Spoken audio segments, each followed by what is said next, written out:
കാനാടിക്കാവ് ശ്രീ വിഷ്ണുമായ സ്വാമി ക്ഷേത്രത്തിലെ പ്രസിദ്ധമായ തിറവെള്ളാട്ട് മഹോത്സവം തിറവെള്ളാട്ട് ദിവസമായ ജനുവരി 3 ശനിയാഴ്ച വൈകിട്ട് 8 മണിക്ക് വിഷ്ണുമായ സ്വാമിയുടെ പ്രൗഢഗംഭീരമായ പുറത്തേക്ക് എഴുന്നള്ളിപ്പിന് അകമ്പടിയായി 100-ൽ പരം വാദ്യ കലാകാരന്മാരെ അണിനിരത്തി കാനാടിക്കാവിന്റെ തിരുമുറ്റത്ത് പഞ്ചാരിമേളത്തിന്റെ വിസ്മയ കാഴ്ചയൊരുക്കുവാൻ നമ്മുടെ പ്രിയ സിനിമാ താരം പത്മശ്രീ ജയറാം എത്തുന്നു.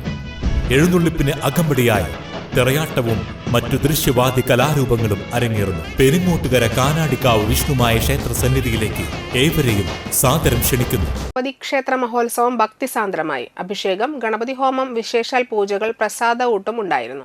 തുടർന്ന് വൈകിട്ട് 3 ഗജവീരന്മാരെ അണിനിരത്തിയുള്ള എഴുന്നള്ളിപ്പ് പൂരം നടന്നു. മംഗലാംകുന്ന് ശരൺ അയ്യപ്പൻ തിടമ്പേറ്റി. പെരുവനം സതീശന്മാരുടെ നേതൃത്വത്തിൽ പഞ്ചവാദ്യവും മേളവും അരങ്ങേറി.